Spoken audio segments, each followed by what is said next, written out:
Eu sou Hilda Gomes, eu sou bióloga. Foi um curso, na verdade, que eu não escolhi como primeira opção, eu queria ser jornalista. Mas na época meu avô, que era uma grande referência, falou: olha, você não vai arranjar emprego como jornalista, você gosta de dar aula, você gosta de estudar, que tal fazer biologia? Que tal fazer matemática? Eu gosto muito da natureza, então eu resolvi fazer biologia, né? E fiquei entre entrar na pesquisa, porque esse é um sonho, né, utópico, ser professora, que eu não queria de jeito nenhum, e ir para a área de saúde. Então, naveguei um pouco nesses três campos, até que descobri realmente que o magistério é a minha paixão. Então, eu trabalhei como professora desde 87, nossa, muito tempo. Continuo até hoje, não mais na educação básica, mas sou professora universitária também. E aí minha vida mudou um pouco quando eu fiz o mestrado em educação na UF, porque eu queria ser professora universitária. E aí passei a trabalhar com os cursos de pedagogia, de biologia, né? Então compartilhando conhecimento, aprendendo muito, ensinando também. Mas em 2006 tem um divisor de águas. Eu faço um concurso para a Fiocruz. E voltando um pouquinho ainda, né, eu tinha feito um outro concurso para a UERJ, Faculdade de Formação de Professores, ainda dentro desse olhar de ser professora, né, universitária de uma universidade pública. E era um concurso com uma vaga só, 6 inscritos, eu não consegui passar e fiquei meio revoltada, não vou mais fazer concurso, até que Mário, o meu marido, descobriu o concurso na Fiocruz. E ele falou: não, vamos tentar ver uma vaga, né, eram 1000 vagas, naquela primeira expansão de vagas, né, no serviço público federal. Eu passei para a Fiocruz e eu atuo no Museu da Vida. Então eu sou educadora no Museu da Vida. Atualmente eu coordeno uma sessão de formação, transitando, né, nesse olhar da docência, né, da construção de conhecimento, e ampliei meus horizontes também, fazendo uma especialização em acessibilidade cultural. Então eu trabalho com esse olhar da diversidade, tentando fortalecer o protagonismo de pessoas com deficiência, né? Eu ocupo hoje espaço nos comitês da Fiocruz, o Comitê de Acessibilidade e o Comitê de Proequidade, Gênero e Raça, que é muito importante que a gente consiga potencializar esses assuntos, né? E as pessoas que fazem parte desse universo. Bom, vou voltar um pouco no passado, né? Eu sempre fui uma menina muito curiosa, rebelde, teimosa, né? Sempre gostei muito de descobrir coisas, então eu achava que eu podia ser uma pesquisadora, uma cientista, né? E trazendo aí um pouco das minhas referências, né? O meu avô, Leonardo, foi a pessoa que me apresentou ao mundo da leitura, as histórias, a fantasia, né? Então ele contava histórias pra gente antes de dormir, pra mim e pra minha irmã Helena. E ele me apresentou, então, a possibilidade de, nas histórias, ou por meio das histórias, eu construir as minhas futuras histórias. Eu comecei a perceber que eu era única em alguns espaços. Então, eu estudei tanto na escola particular quanto na escola pública. E em ambos esses espaços, né, na época, eu era a única menina negra. E eu começava a me sentir, na verdade, eu não entendia muito bem, porque era única. Então em casa a gente não conversava muito ainda sobre racismo, sobre discriminação, mas havia um silêncio que incomodava um pouco. Sempre fiz amizades, né? Mas isso começou a me incomodar quando eu entrei na adolescência. Porque as amigas diziam: ai, como você tá bonita, mas os meninos nunca falavam isso, né? Nunca se aproximavam para nada no que diz respeito a relacionamentos, né? Era amiga, era engraçada, era inteligente, mas não. E aí, crescendo um pouco mais, né? Já entrando aí nos 18 anos, quando eu comecei a pensar realmente no que fazer na faculdade, é que eu comecei a me interessar e a ler um pouco mais sobre a questão dos movimentos negros, né? Ainda sem muito amadurecimento, né?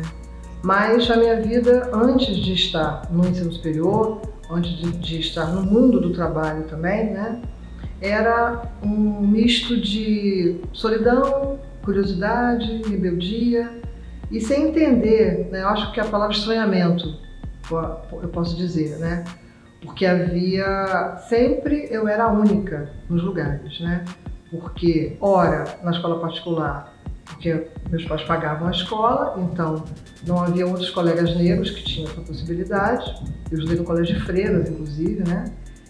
E na escola pública já havia uma diversidade maior, mas mesmo assim os jovens negros eram minoria.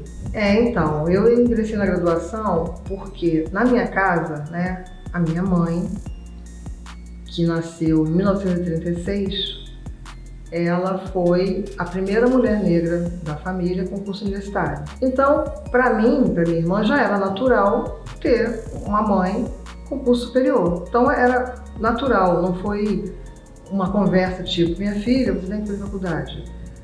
A construção foi se dando observando, né?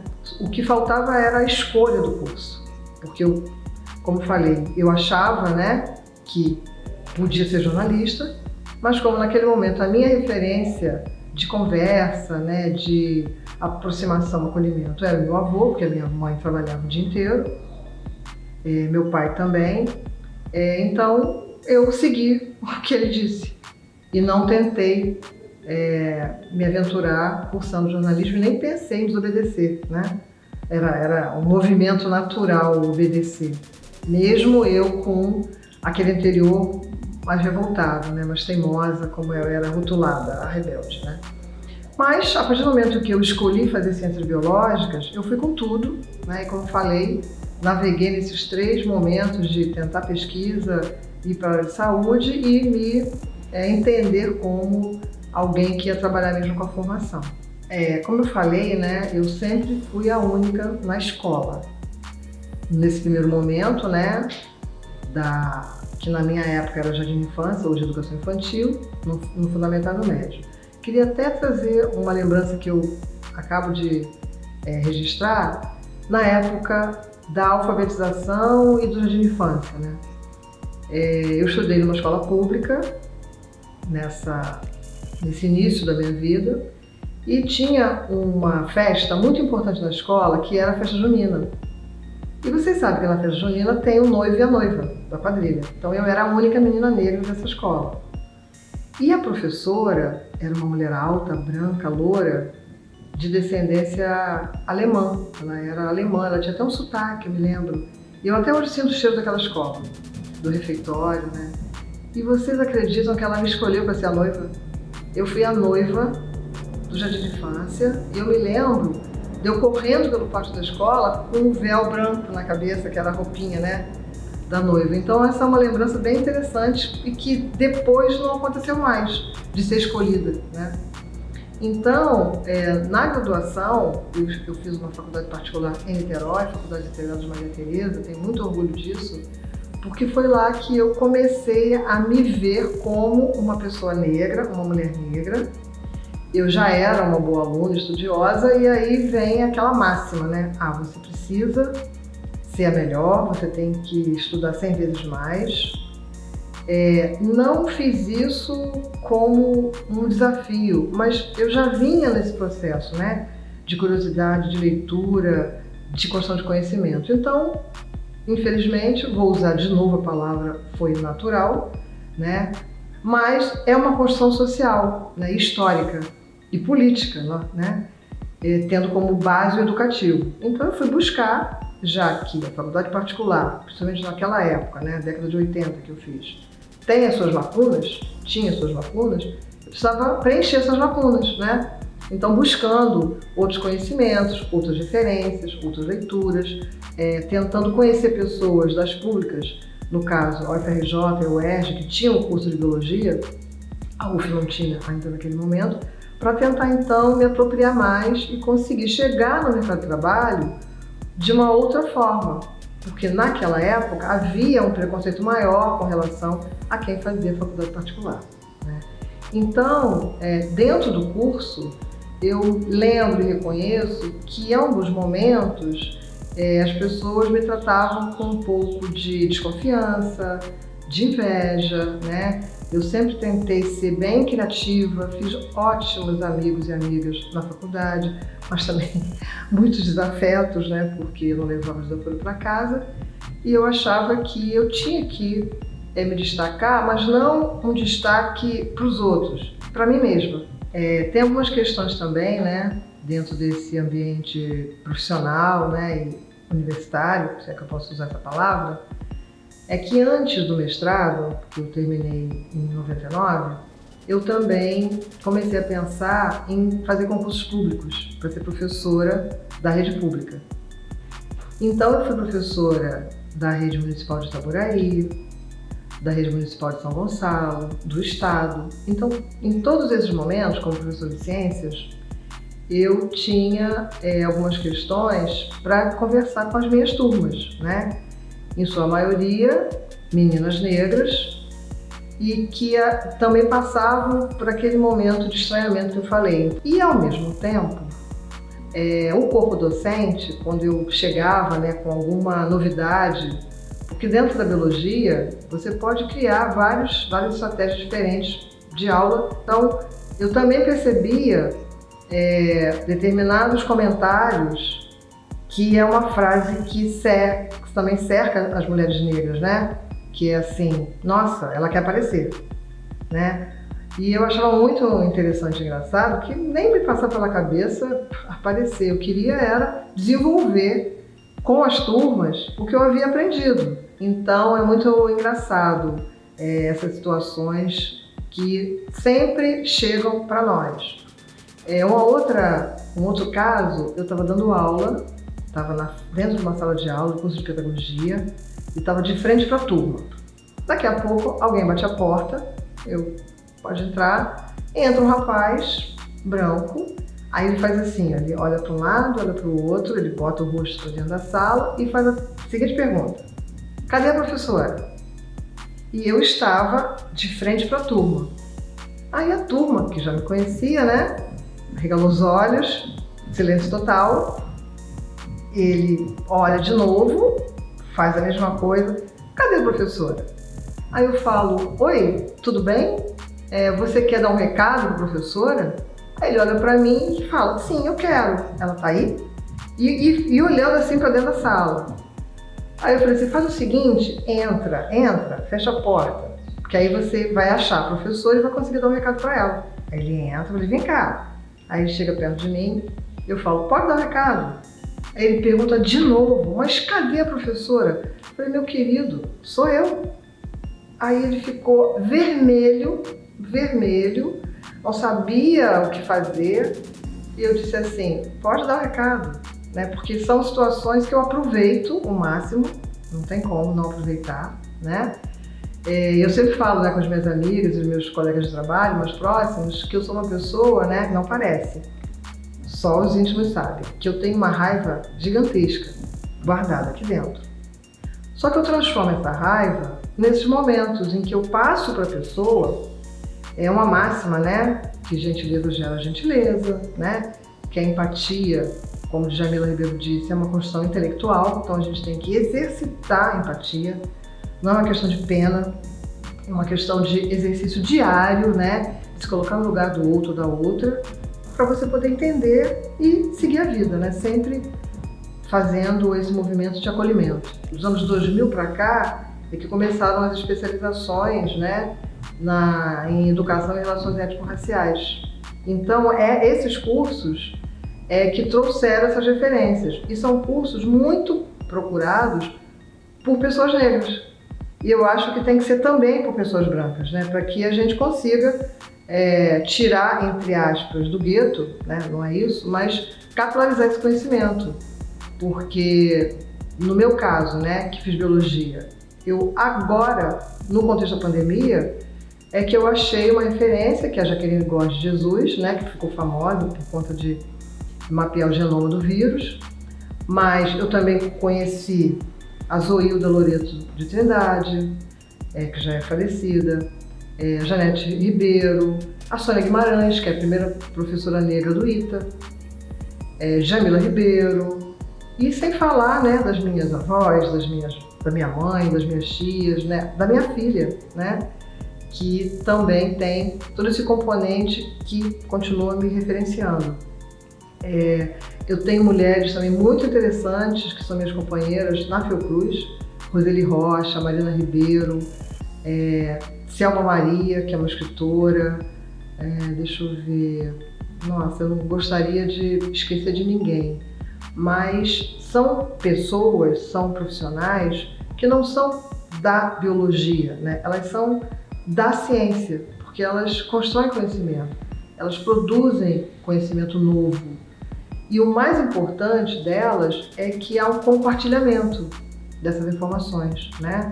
Porque a gente está na dimensão, aí repetindo, né? Do educativo, do político, do cultural, e isso é muito importante. Então, quando a gente acaba recortando as ciências, né? E eu entendo que esse recorte se faz presente para que esses conhecimentos que estão nessas caixas sigam, talvez, uma linearidade, mas eu acho que o mais importante é a transversalidade desse conhecimento, porque a gente divide teoricamente, mas eu vivo aqui o tempo todo a matemática, a língua portuguesa, né, as questões históricas, eu estou aqui o tempo todo vivendo isso tudo. Falar de futuro, eu queria, antes de falar de futuro, trazer também mais algumas questões, né, que tem a ver com a coisa da construção de conhecimento, porque eu aprendo muito, todo dia, né? E acho que eu preciso agradecer também a minha família, né? Agradecer ao meu companheiro, a gente está junto há quase 30 anos, aos meus filhos, né? As pessoas que chegam, né, para os meus filhos, né, que vão construir suas relações afetivas, amorosas, né, profissionais. E a palavra futuro, ela, para mim, ainda é um pouco complicada, porque eu sempre penso assim, ai, nossa, vai acabar. O futuro vai acabar, eu vou estar em qual futuro, né?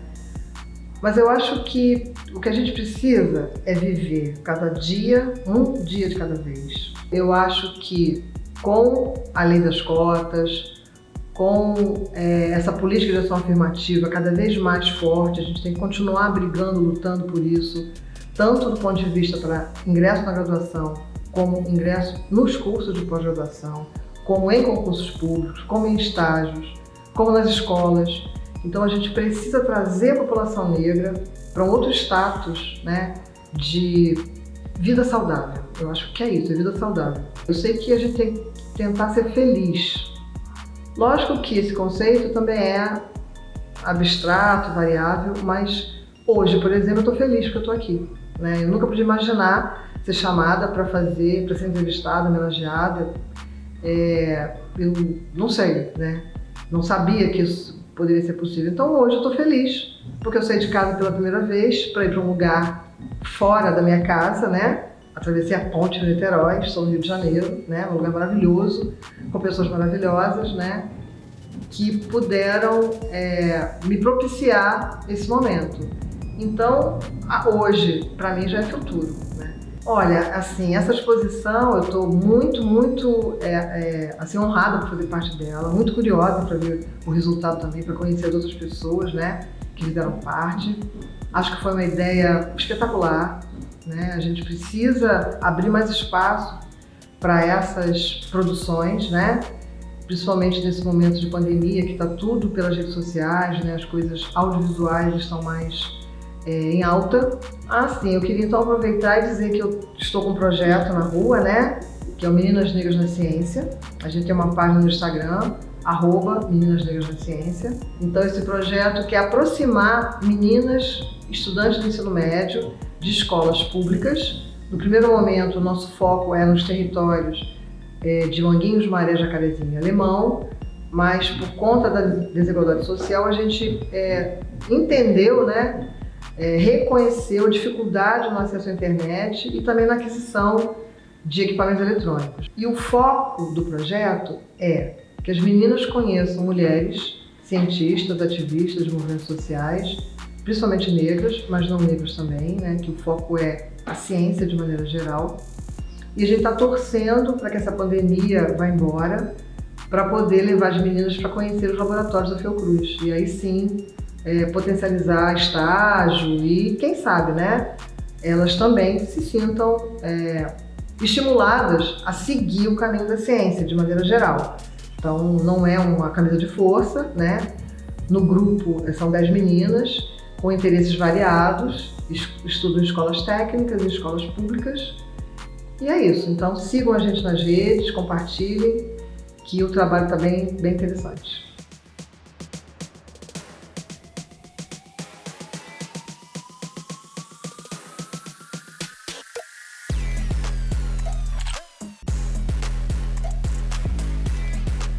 Olá pessoal, eu me chamo Thaís, tenho 26 anos, sou designer gráfica, artista visual e colagista.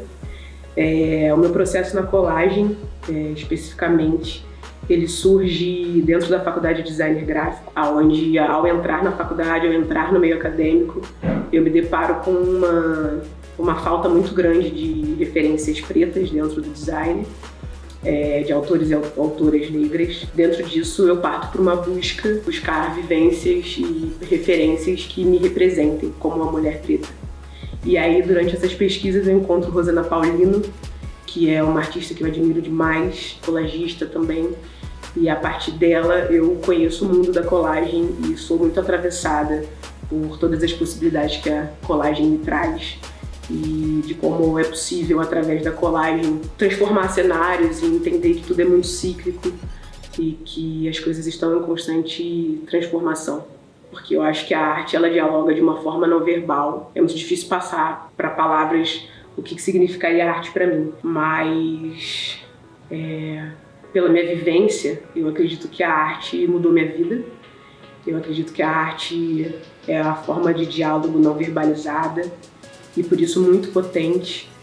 Eu acredito que a arte, ela existe para denunciar, para incomodar também, para atravessar, para dialogar, para criar encontros e encruzilhadas entre as pessoas. Eu acho que especificamente falar de arte preta é algo que me arrepia muito, porque eu entendo que falar de arte preta é falar sobre antepassados ancestrais, pessoas que vieram antes de mim e que abriram muitos caminhos para mim e para o meu povo. Eu me percebi artista no momento em que eu aceitei a minha negritude, assim, eu acho que eu me percebi artista quando eu vi que eu precisava falar sobre temáticas que talvez não fossem muito confortáveis para as pessoas, mas que eram muito importantes serem faladas, e através da minha arte trazer esses pontos que para mim são muito importantes. Trazer a minha vivência de terreiro, trazer os ensinamentos dos orixás, trazer para minha arte referências pretas de pessoas que passam pela minha vida, e trazer realmente assim, a vivência de terreiro e a espiritualidade muito forte na minha arte e a minha ancestralidade. Gosto muito dessa pergunta de quais são as minhas referências pretas na arte, na minha vida. Eu acho que é justamente sobre isso, assim, não só na arte, mas eu sou atravessada por várias referências de pessoas pretas. Primeiro eu gostaria de citar Rosana Paulino, que foi a mulher que realmente me mostrou a colagem e me abriu caminhos e tive grandes insights quando conheci. Mas também quero citar escritoras e filósofas que fazem parte da minha vivência, que me transformaram como mulher, que me fizeram questionar, transgredir alguns pensamentos, sair do pensamento linear ocidental e colonizador. E aí posso citar Lélia Gonzalez, posso citar Sueli Carneiro, posso citar Conceição Evaristo, posso citar Djamila Ribeiro, posso citar Abel Hooks, posso citar Audre Lorde, e queria citar minha avó, a Edil também. E aí, falando da minha avó também, da Edil, existe esse resgate que eu vou muito atrás, porque eu não conhecia a história da minha avó. E eu acho que isso é uma realidade de muitas pessoas pretas com a minha idade, assim, de não conhecer totalmente a história das suas avós, de não ter tido tempo, talvez, de conversar sobre o passado das avós e dos avós. E a partir disso eu começo a buscar e entender que a minha avó é uma referência muito grande na minha família. Não é só sobre uma ligação familiar, mas também pensar em que minha avó representa muitas mulheres pretas da época dela muitas mulheres pretas que não tiveram oportunidades que deveriam, muitas mulheres pretas que talvez não conheçam das suas histórias também. Então falar da minha avó também é falar de outras mulheres pretas, isso é muito potente.